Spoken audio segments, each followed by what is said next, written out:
Aquest dijous, la ciutat de Reus es despertava immersa en la vaga general convocada pels sindicats.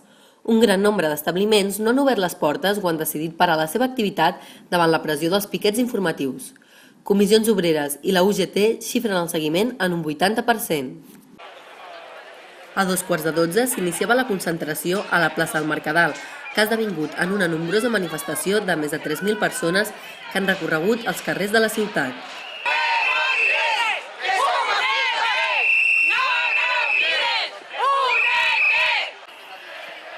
Una manifestació tranquil·la que ha viscut alguns moments de tensió quan els piquets instaven els establiments a secundar la vaga.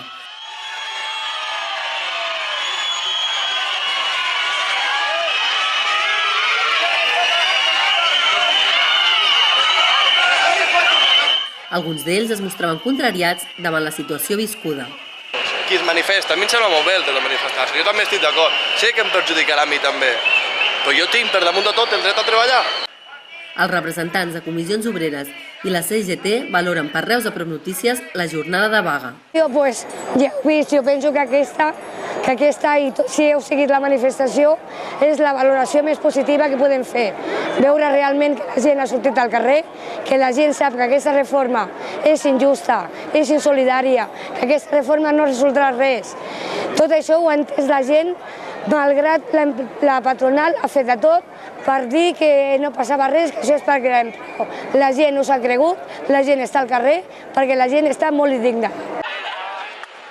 Ha sigut una jornada, no voldria qualificar de rodona, perquè podria ser molt millor.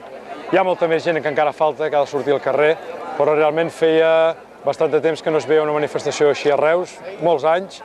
Jo penso que això és un símptoma de que alguna cosa s'està movent i de que si tots plegats treballem per recuperar el carrer com un espai de reivindicació i per plantar cara en aquestes retallades, en aquestes reformes, en aquestes mesures dels polítics corruptes, s'ha de deixar de que ens governen, que només pensen en donar calés a la banca i en les seves butxaques i col·locar els seus, perquè està clar que o aturem aquestes salvatges retallades i aquestes mesures, privatitzacions, etc., que estan portant a terme, o jo penso que Grècia està aquí al costat de la cantonada, no?